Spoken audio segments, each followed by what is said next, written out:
Hello, and welcome to the podcast where passion and purpose collide. We are on a mission to interview women and the occasional token man about how their passion and purpose have collided to create healthy relationships and profitable businesses.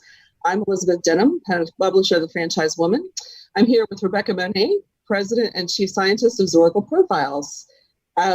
Welcome to the show. We always start off with roses and thorns, our highs and lows of the week. And Rebecca, start us off. How's your week going?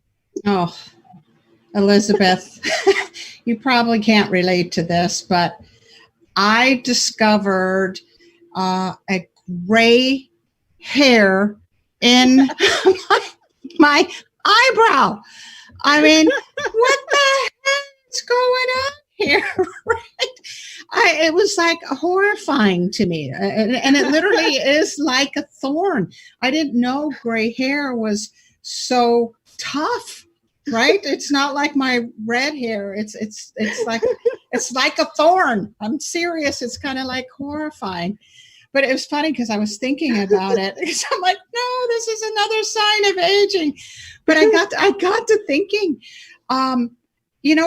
old ladies, frequently are painting on their eyebrows, kind of thing. And I always thought just as you age, you would get less and less eyebrows. And that's why you would paint them on. But I think what happens is it goes gray and then you basically just pluck them all out and then you have to paint them back on. Oh, that's hilarious. I don't know if that's why or not. I know my mother's generation used to pluck, very thin eyebrows was the style. And eventually they stopped growing back. So they had thinner, but they still have eyebrows. My former mother-in-law had zero eyebrows, and I think she plucked all hers out, but I'm not sure why, but she just drew it on with a pencil. That's what my stepmother does. And I have a lot of hair. And I just think it's another gender thing, right? Because if you watch men as they age, they get more hair, right? In the nose and in their ears. And then I get I was going to say, be glad it wasn't coming out of your ear. I guess that's true. And then it appears as women, maybe we just start getting thinner eyebrows. I'm not looking forward to it. And I cannot see a rose in any of that other than with this, quarantine being lifted, maybe I can go get my eyebrows tinted or dyed or whatever they do. But otherwise I would have to live with this.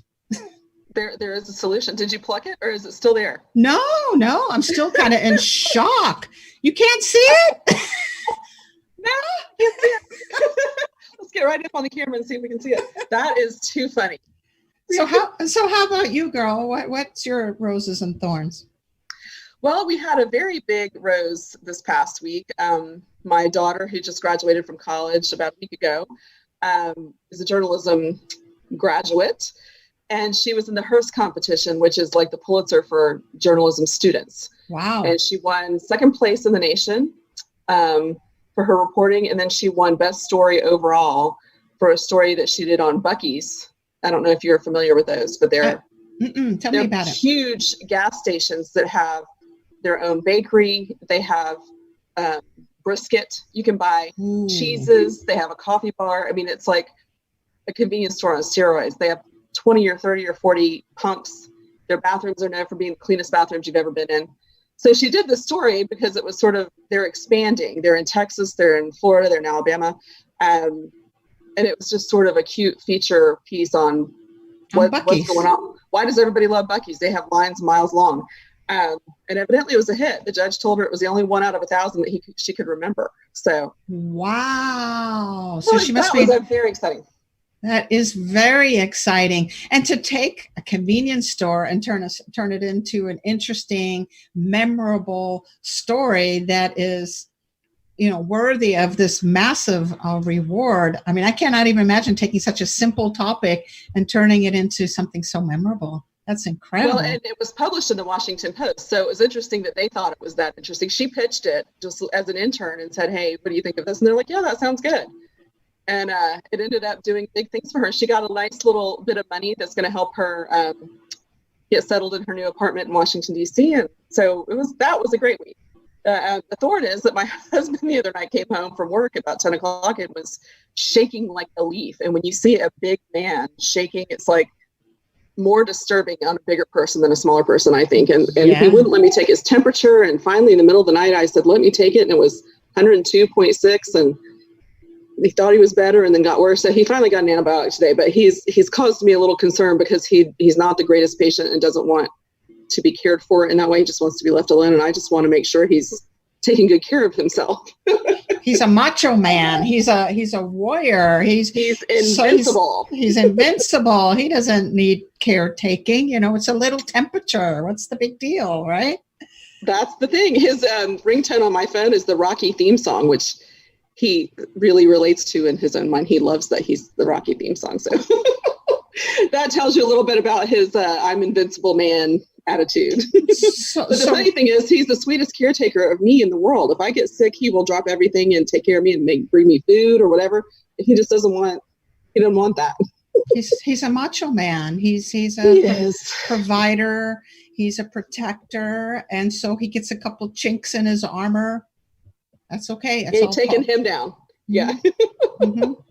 So anyway, well, it sounds like we had, some interesting things going on this week.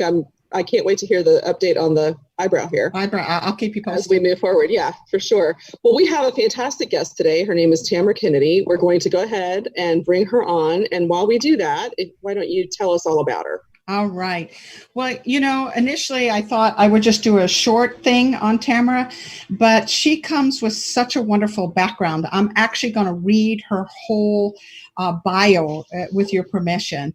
So 37 years ago, Tamra took a job as a secretary, and she was making $4.05 an hour working for a franchisee of a Burger King and Taco John's. After 17 years as an employee, Tamra was offered the opportunity to buy the restaurants from the owner. She currently owns and operates 9 Taco John's locations, primarily in the Minneapolis-St. Paul area, but she also has one restaurant in central Iowa.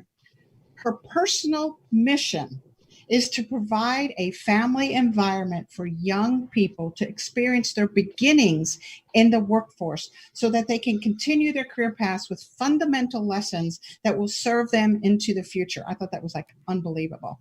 So Tamra has become an outspoken proponent of franchising. She currently serves as a board member of the International Franchise Association and the 2019 co-chair of the Board Franchisee Engagement Task Force. Tamra is also the 2020 chair of the Franchisee Forum and a member of the Franchise Relationship Committee at the IFA. And on top of all that, in 2019, Tamra also partnered with 2 fellow franchisees, Tom Barber and Mitch Cohen, and formed something called the Performax Franchisee Advisors. And their goal is to work in partnership with franchisors to support the franchisees with growth goals, bringing franchise perspective to a franchisor and supplier planning initiatives, and to speak about the lessons that they have learned with their combined 97 years as franchisees. So, Tamra, I'm so glad to have you with us today. So welcome. Thank you. Welcome. Very nice welcome. It's great to be here. I appreciate it. Absolutely. So we have 1,000 questions for you. Okay. But let's start with, you are in Minneapolis, and we are dealing with this George Floyd thing and the protesting and the rioting that is going on. Can you give us a man on the street perspective, Sure. Especially as a franchisee, as to Sure. what's going on? First of all, I think that the heart and soul of this is that something so tragic happened to one person, and that death has really sparked the idea that we do need to talk about changes, but also that there are some things that can't be just a quick news segment and then we move on to whatever is new news. This is a real big kind of, I think, probably epic change in society. And from from a business operator here in Minnesota, this happened on Monday, Memorial Day. And what was challenging, I think, is that, of course, we have COVID. So a lot of people aren't really kind of back into their normal routines. And a lot of us were really witness to what was happening real time because the news was on and it interrupted all coverage here. I have 8 restaurants here in Minnesota. 6 or maybe 5, probably I'll still say 6 are within distance of where the event happened and where some of the discontent started to show up. And by Tuesday morning, my whole team was on high alert, even though we hadn't seen what we now have seen across the world. I predicted that there was enough pressure in our worlds that it collided all into that one event and sparked kind of what we have. So my first concern is always to keep my 150 kids, all my employees are, I call kids, regardless of age, my 150 kids safe. We had looting that came within a block of one of our stores, our brand new store. We're grateful to the police that held the line at a Walgreens that was being destroyed. Targets in suburbs that you would not normally think would be associated with either peaceful demonstrations or maybe any kind of middle of the night activity, all of a sudden were being breached. Target closed, a lot of their stores. And today, I think the lesson for all of us is that as business owners, we didn't have a crisis plan for civil unrest. We do now. We didn't have a COVID plan either. I do now.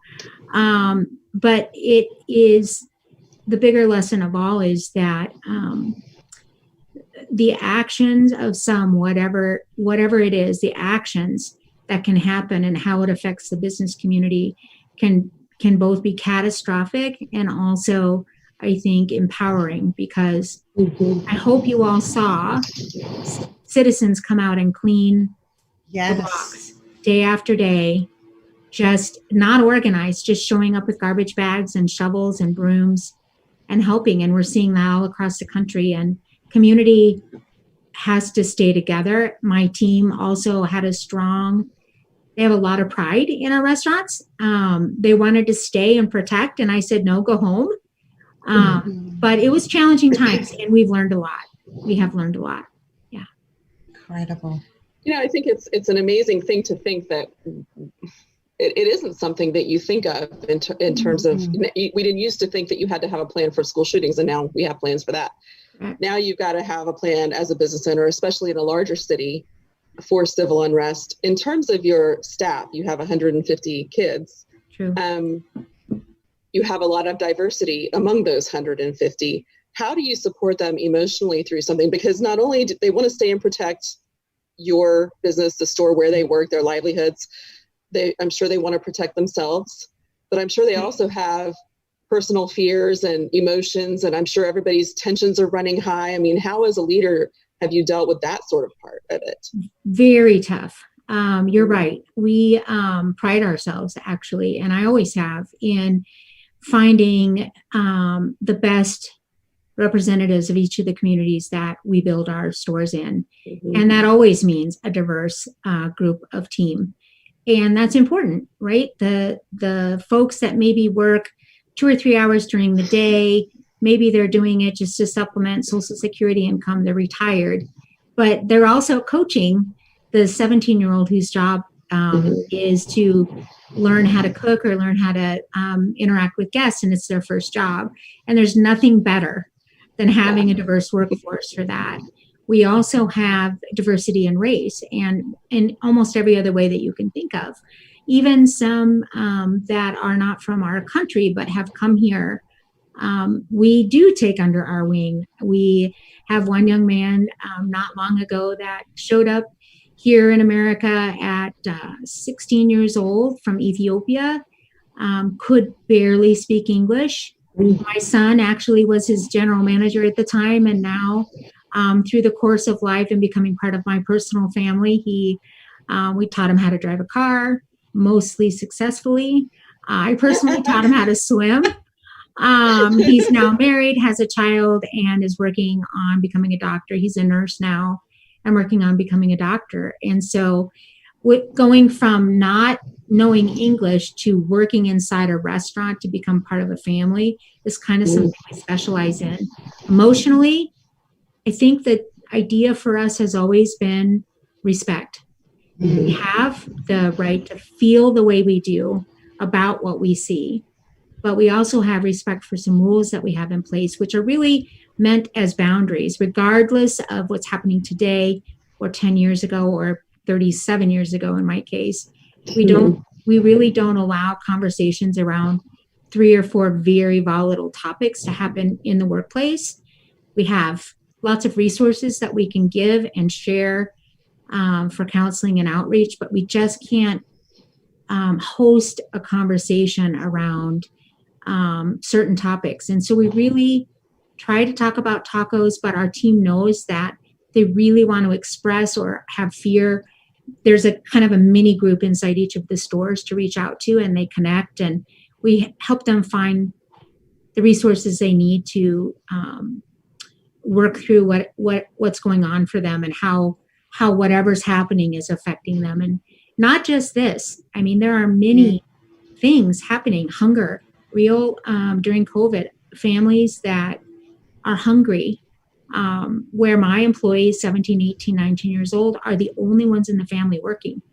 Right?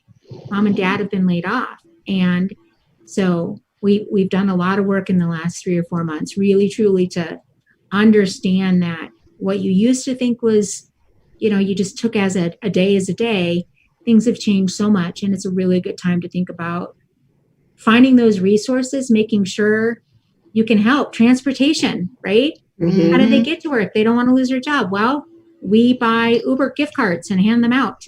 We want to make sure nobody feels left out and can't come to work because they don't have a car or can't use public transportation. So we've worked on it from every angle, I think. Yeah. Well, and just to follow up on that real quick, you have a lot of young people. You talk about the teenagers. This is their first job. We do. I have a lot of young people, children, who are engaging in their first jobs. A lot of them are, from 13 to 22 are my kids. And I have a couple who are struggling with the idea of the future, and having 37 years of experience in the business. I think one of the things as a leader of young people, trying to instill in them the idea that we will recover, that things will go on, that you will be okay. How have you handled that? Because I imagine have you had young people expressing those existential fears and how they're going to survive? Tell me a little about that. Yeah, most of those existential fears are hard for them actually to name. They manifest themselves in a way that is and shows up in their work as, you seem quiet today. What's going on? And I don't know. It's just too much. And then you try to dig a little bit without intruding and say, there's something you want to talk about. And I think the fears really sometimes are placed on them because, and I'll be honest, and I'm not ever going to back down from my truth. A lot of times it's media. Yes. They're over extended in terms of getting their opinions and their information through maybe not factual sources. We saw this during the riots that occurred here in Minneapolis, where our team would say, I heard there's a gang 3 blocks away, with fire torches. Well, there was no such thing, but everything gets just blown up into what's going on. So here's what we do with our young people. First of all, skills are the foundation for any future that you want. Remember, in the restaurant business, it really isn't restaurants, right? We tell people we are in the commodities business. We sell food. We buy commodities. We have a taco factory, so there's some factory work in there.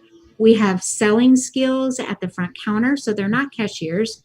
They're our sales team. We work on all of those skills. And so what we teach is, if you want to learn how to run any business in the world, you need 3 things. And we will teach it to you while you're here. How to manage people, how to manage money, and how to manage inventory. And if you can do those three things, you can run any business in the world.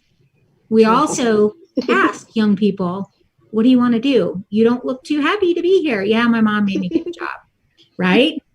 You know what I'm saying? Mom made me get a job. It's summertime. I've been that mom, yes. Yeah.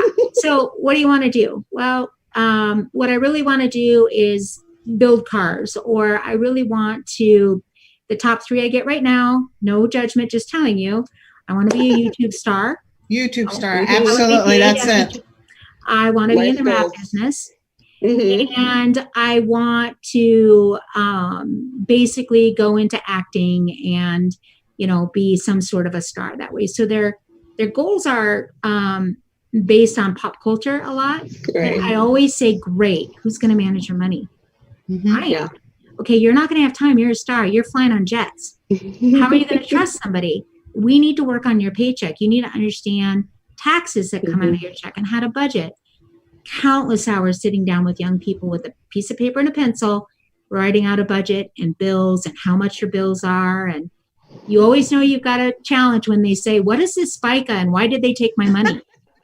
So it's FICA? A lot of education.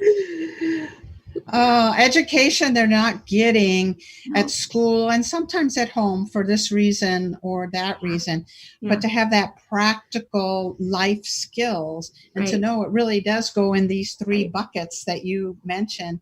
And no matter what they do, they could be YouTube stars or actors or whatever they want to be, they're still going to need to have those three skills and to learn them above and beyond making a paycheck by, you know, putting a few hours every week. I really applaud your commitment because that the first time employees are not easy. I mean, you're basically taking folks that are just a piece of clay and you're saying, what do you want to become? Let me help you become it in an environment where you're supported, you're encouraged, you're loved, you're accepted. And what I expect in return is that you respect our rules and you do your job. But in turn, this is all the other things that you're going to get out of it. It's my favorite part of life. It's truly the only reason I continue to do exactly what I've always done. Because look, most of the kids today that maybe maybe they're 16 to 20 years old and they haven't quite latched onto the idea of college, let's say. It's beyond their view right now. They almost feel resentful that they have to work. And let's add on that it's at a quote unquote fast food restaurant, right? The worst to tell your friends, oh, great, so you're going to go work it. And we have worked hard, tirelessly to help them understand that it's a business. All of the same business principles are here. I think it's probably why I'm so successful in having kept my superstar managers. They are promoted from within. They've worked with me for a couple of them now, 26 years, 24, 19 years. They stay because I love them and because the tacos don't make themselves. I can't do it, but because they started as crew people at 14 years old or 15 years old through high school. And they realized that without a college education, they can make a 6-figure salary with bonuses if they're running high volume restaurants and supporting their community. That's really how you have to break it down.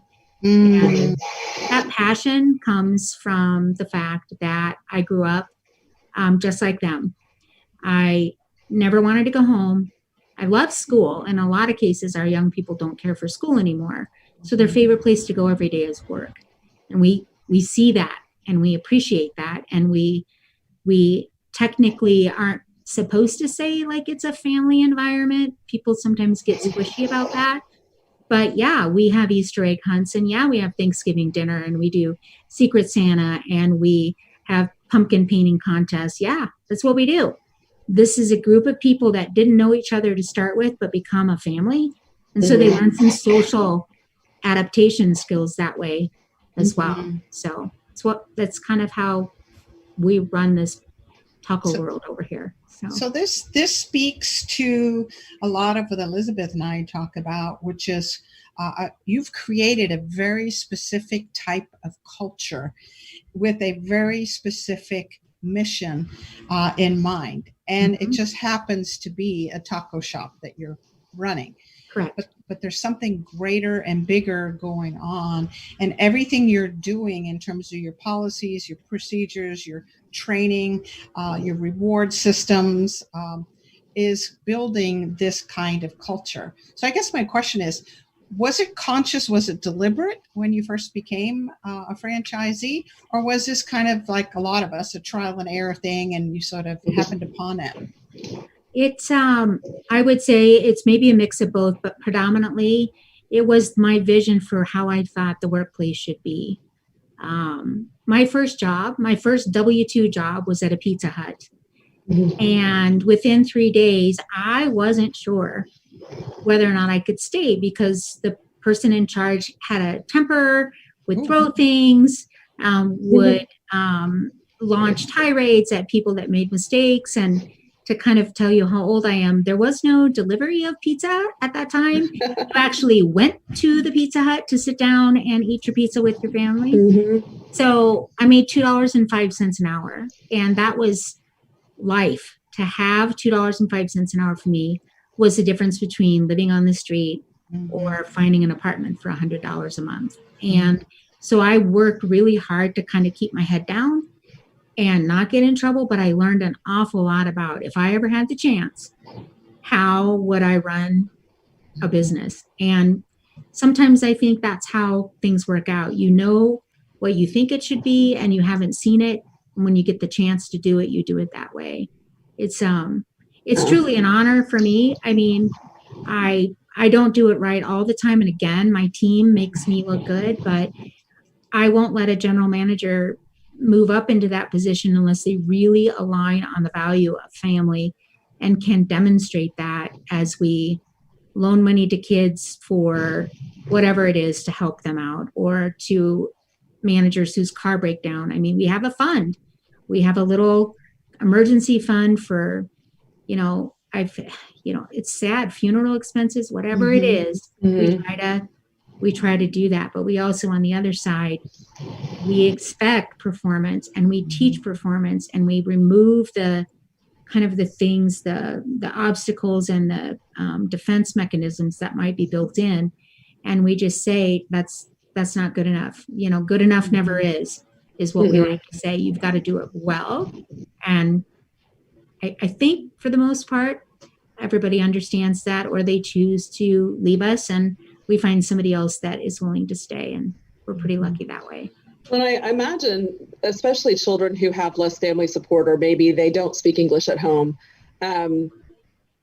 this kind of leadership and family atmosphere could be the difference between their success or failure in life. I mean, because these are the critical formative years of their work ethic, their understanding of responsibilities and showing up on time. And like you said, managing their money. Like, my kids were not allowed to not be on time, but I was aware of every single thing they were doing.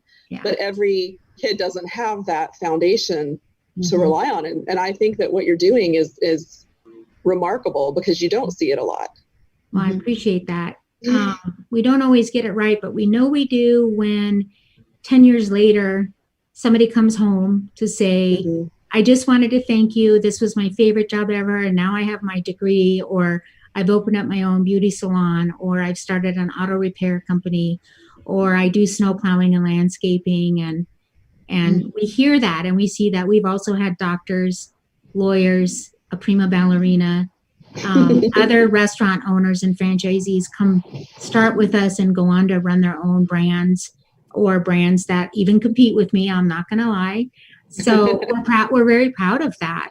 We also have stories that we see occasionally in the news where somebody that used to work for us is caught up in a crime, and our team really talks about that as leaders, our leadership team, about, did we do everything we can?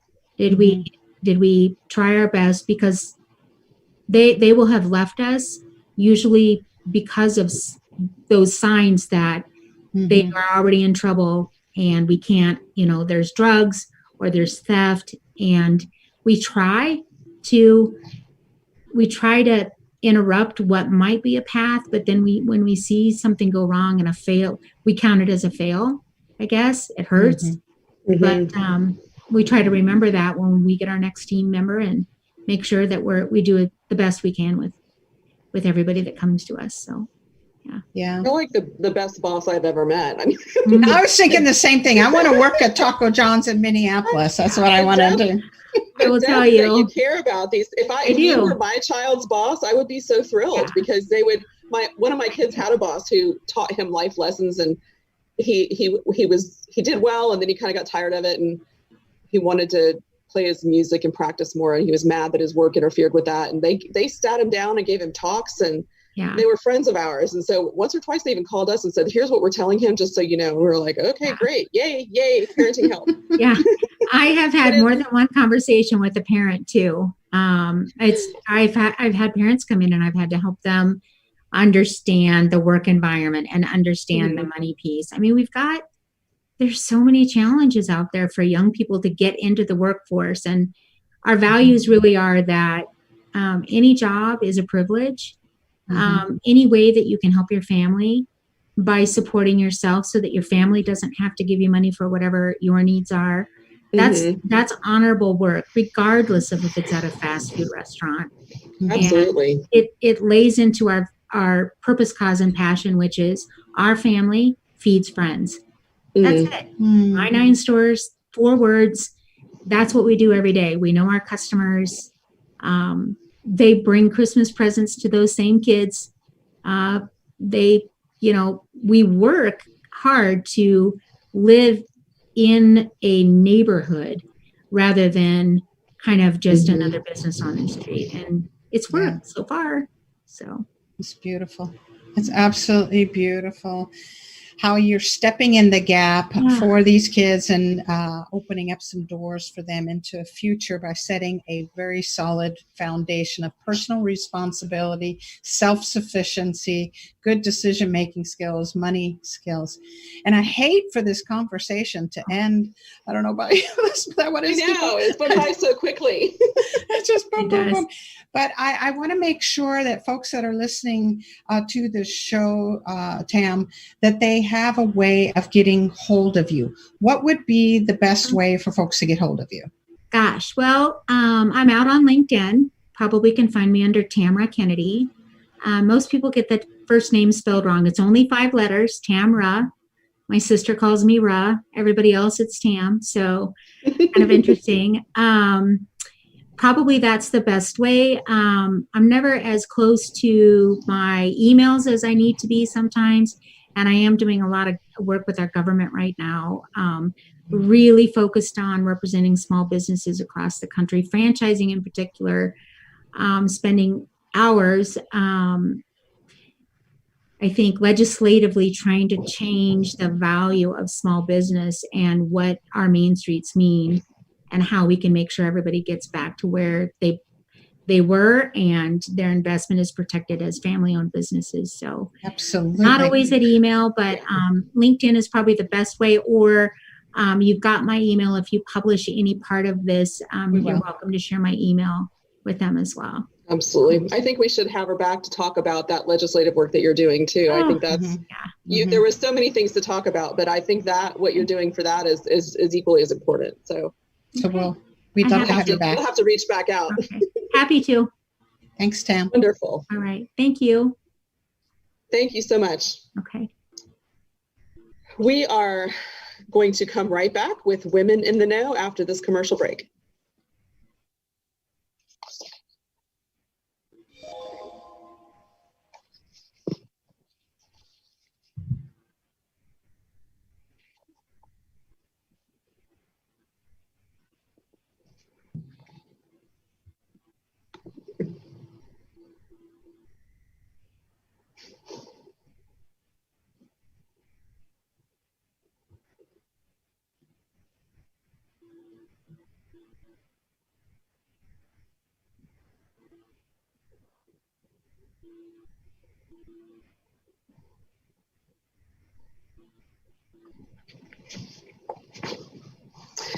Welcome back to Women in the Know, where we discuss everything from politics and policy to relationships and marketing, from franchise growth and marketing to difficulties between franchisees and franchisors.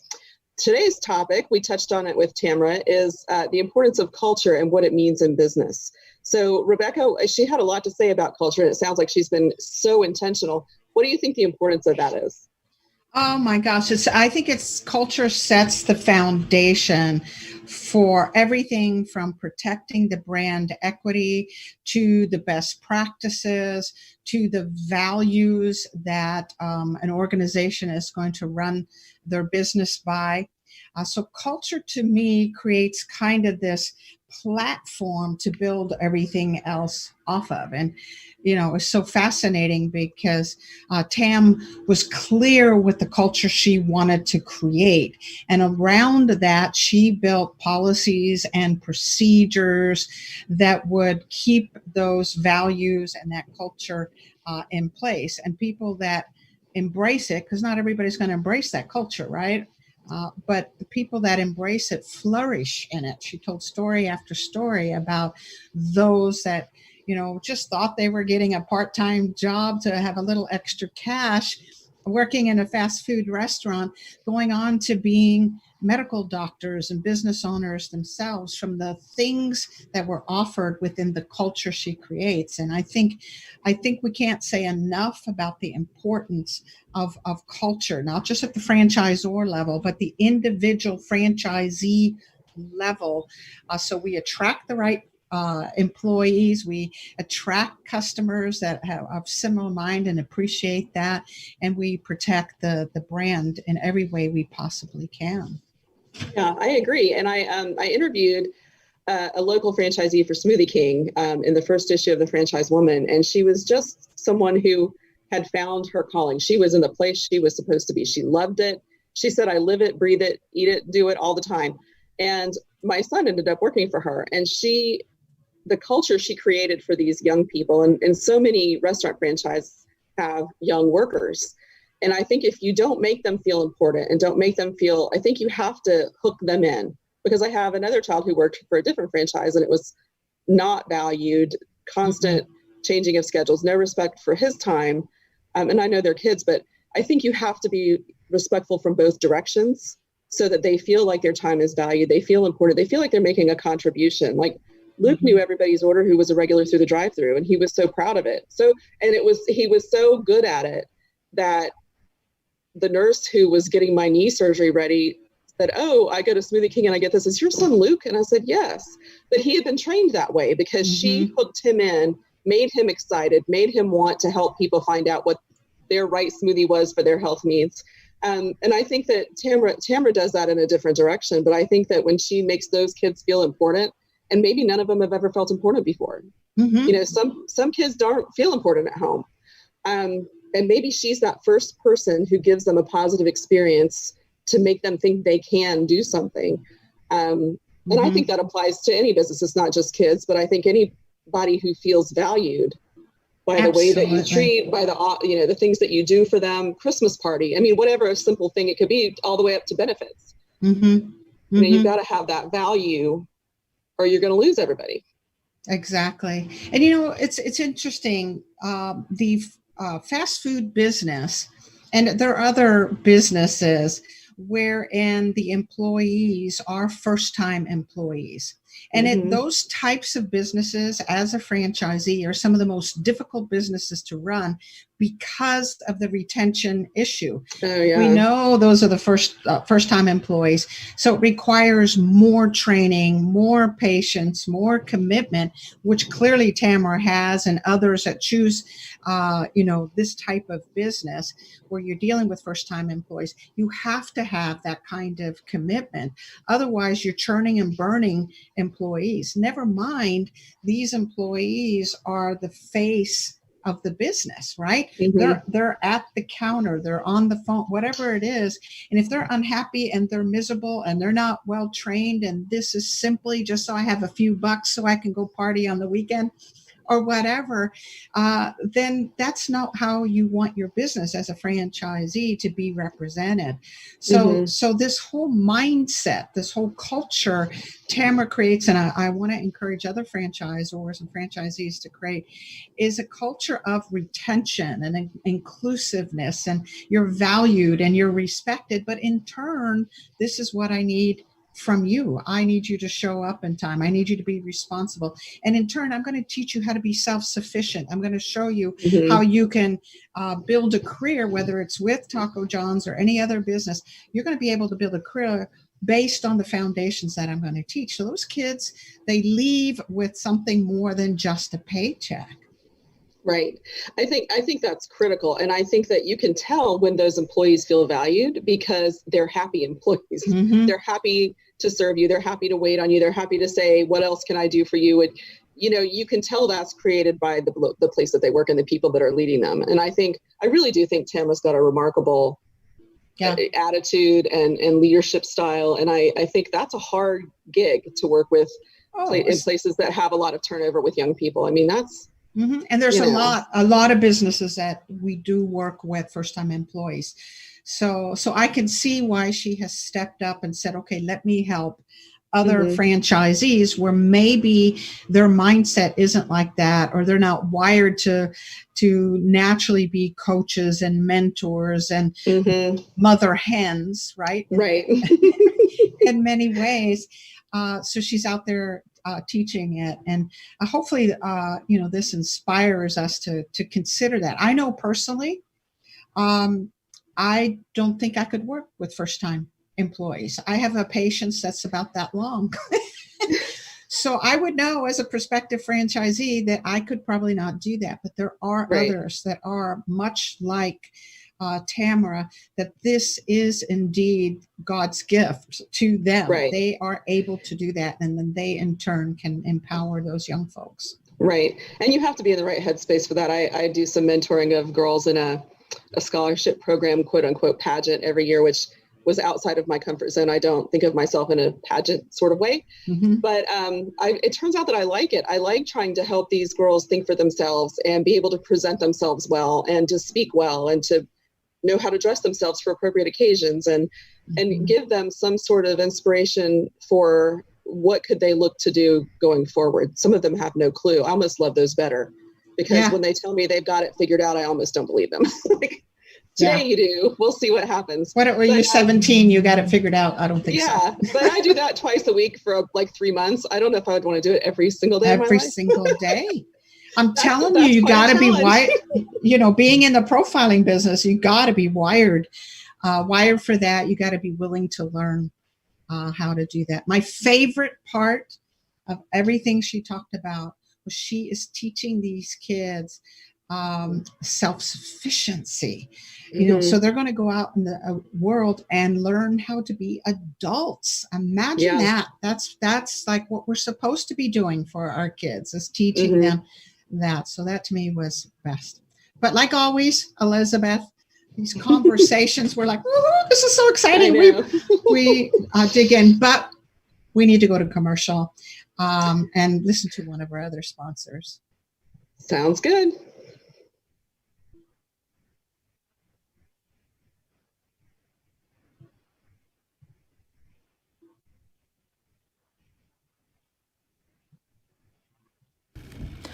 The Franchise Woman is a bi-monthly digital magazine that empowers women as they navigate the franchising industry by providing relevant news, tools, advice, and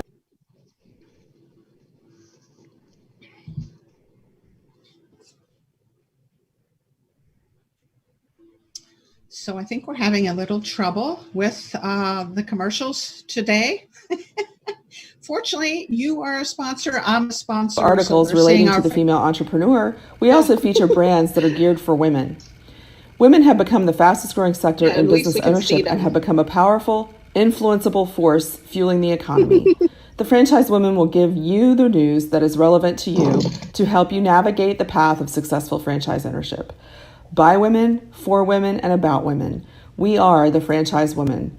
Join us today at www.thefranchisewoman.com. Right. So, welcome to Ask Beck and Liz, where no topic is off limit.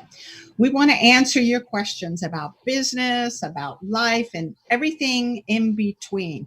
So if you have a question for Beck and Liz, simply send an email to ask@beckandliz.com. So that's ask@beckandliz.com, and we will field your questions. So, Elizabeth, we got another question. Last week, we talked about the importance of truth in life and in business. And so we had a question this week around, so why do people lie? I don't know why that's so funny to me, but why do people lie? I don't know. In my experience, unless you're 7 and you're just going through the lying phase, all 3 of my boys went through it at the age of 7. As adults in business or adults in relationships, I feel like it's based on insecurity. I think it's a fear of failure or feeling of looking like you're a failure or you've made a mistake. People want to present themselves in the best possible way. The problem is when you get caught in a lie, you destroy relationships and people don't want to work with you. So unless you're seriously good at it, which nobody is, everybody think my kids are horrible liars. The people I've worked with are horrible liars. Most people suck at lying. So if you accept that and just tell the truth, mm-hmm. And the consequences. Exactly. And the consequences of truth. The consequences of truth may be painful, like you hurt somebody's feelings, or you had to admit you made a mistake, or whatever it is. But those consequences are less than the consequences of a lie, which breaks the trust. It bends that relationship in a different direction. It builds a relationship on guilt and shame and embarrassment and a lie, and that can't last forever. But I agree with you. I think that at the core of lying is this feeling that I am inadequate, incompetent, I'm not enough, and this desperate need that we all have as human beings for being accepted, right? And and it's instinctual. We want to be accepted, not just liked, but accepted.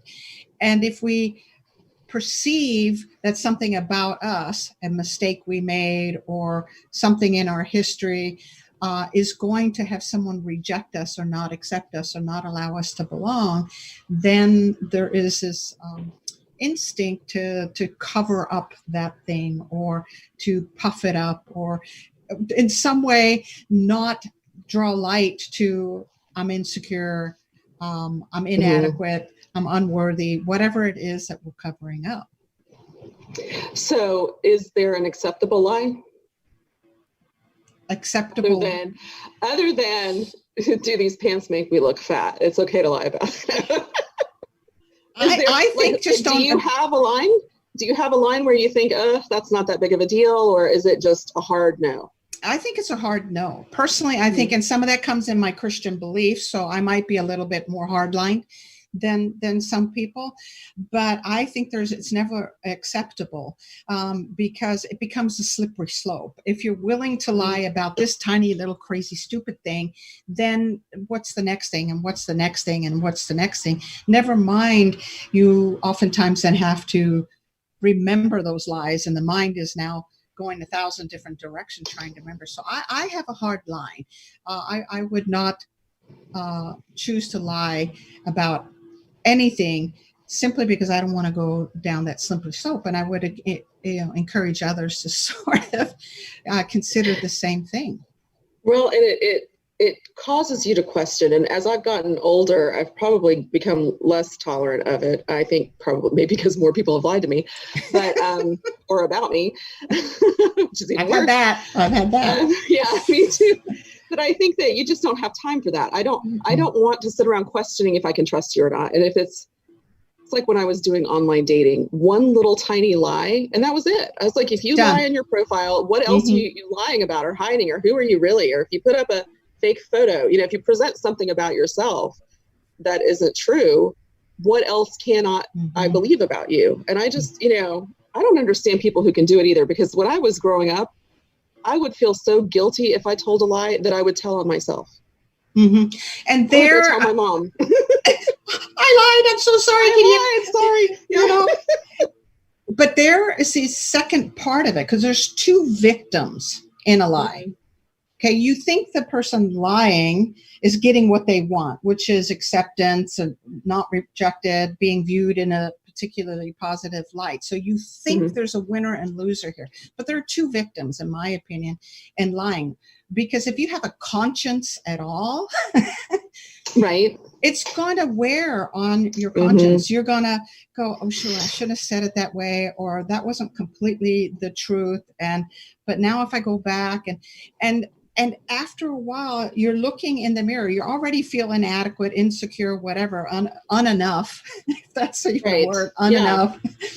And now you're lying, and you look in the mirror and you no longer see the incredibly wonderful person you are, because all you see is guilt, all you see is shame, all you see is embarrassment. And then you get paranoid that this truth would come out at some point. It's just so much easier, especially, I'm sorry, but as you get older, you have less space in the brain. You don't want to have to. Well, and all the people who have lied to me in a chronic way, and unfortunately I have attracted a few of those, they can't remember their own lies. So it becomes easier and easier. And I always say the mask falls off. At some point, the mask falls all the way off. And then as the person observing it, they can't get it back on. So I can't imagine living in that level of exhaustion and stress every single day, that you're trying to keep all of these strengths. And who did I tell what to, and what person do I have to present to this person, and what person do I present to that person? Because usually it's not the same. Which is a slow. That's that slippery slope, right? Where initially it's, I just feel inadequate, let me puff up and lie. And then I lie again. And it's a slippery slope. Now my conscience gets where I don't know where my due north is. But at some point, fear, paranoia, anxiety starts to take over. And you manifest the very thing you were afraid of, which is, I'm unworthy, right? I'm not good enough. And sure enough, at some point you wake up and you realize you're not. It's interesting. If you read how the brain works in a criminal mind, it's rare that somebody is born with a criminal mind, right? It's little infractions along the way. It is the little, stealing the cookies out of the cookie jar. It's lying about it. It is telling the teacher the dog ate the homework. And it's over time you start to desensitize this conscience that we have, this due north that we have, that after a while we don't know anymore truth from false. And without that in us, where's our barometer? Where's our compass? Where is truth for us? It's a very stressful, as you pointed out. So it's a two victim situation. Well, it is. And it's just, it's destructive to your relationships, but like you said, it's destructive to yourself when you look at yourself and you feel like you've done something wrong, and there is something wrong with you. And how do you recover from that? And so many times you can't recover those relationships. And if it's in business and you develop a reputation for that, people talk, especially in niche industries. You're going to have a lot harder time getting to people to want to do business with you and to believe that you're going to do what you say you're going to do. My dad used to have I think it was a plaque. He had something that said, do what you say you're going to do the first time. Or so, I can't even think of what it was, but it was something like that. And it goes to follow through, but it also goes to integrity. Integrity. Yeah. Yeah. And so it was do what you have to do when you have to do it, whether you like it or not. Yeah. And that's not exactly about truth, but it is to a degree, because if you're supposed to do it and you do it, then people believe you that you will. Right. Right. If you're supposed to do it and you drop it, then nobody ever believes that you're going to follow through. And you're going to become somebody that nobody trusts. Nobody trusts. And it's interesting because you went straight into this idea of integrity. So integrity is, again, twofold. It's one thing to be honest and fulfill my agreements with a business partner, a colleague, a client, etc. But how many times do we lie to ourselves and say, oh yeah, I'm going to start that diet on Monday, and then we don't. And pretty soon, I lie to myself about that all the time. there we go. We got room for improvement there. But it's true. When we start to lie to ourselves, what's the end result of that? When we say we're going to do something, we make a commitment and we don't follow through, it affects our self-esteem and it affects our ability to trust ourselves in any judgment. If I say I'm going to accomplish this or I'm going to do this and I fail to do so and follow through on that commitment, pretty soon the relationship I have with myself is I can't trust me. Mm-hmm. You know, right. I'm not going to follow through. So it's damaging all the way around. You know, start with telling yourself the truth, which is I'm weak, I make mistakes, I forget things, whatever it is. Be honest with yourself and honest with others, and trust me, it'll create so much space in your heart and in your head. It makes life so much easier. Well, it does. And you know, there have been times in life where I have been unreliable. Like I had a child with seizure disorder. So I taught dance during that time. I had to say, people would ask me can you volunteer for this or can you take care of that? And I would say, well, here's the thing. I'm not reliable right now because I have this sick child. If he has a seizure, I will not be there. If he doesn't, I'm happy to do it. And if you're okay with that, you just let me know. If you're not okay with that, then I am not the girl for you right now. So sometimes you can set the boundary. Like everybody wants to say, yes, I'll do it, or yes, I can, or yes, this, or yes, that. If you can't, it's okay to be honest about it. It's okay to not It's not be a capability perfect. of mine. Right. It's okay not to be perfect. It's okay to say, I don't know if I can. It's okay to be human. And I think that's a lot of what we're learning in society. Okay, Elizabeth, we always go right up to last minute because our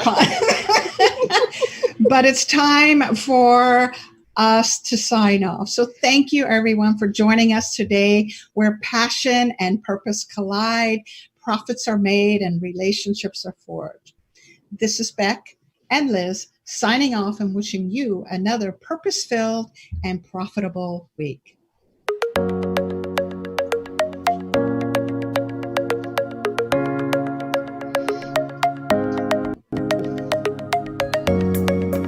Here's our music.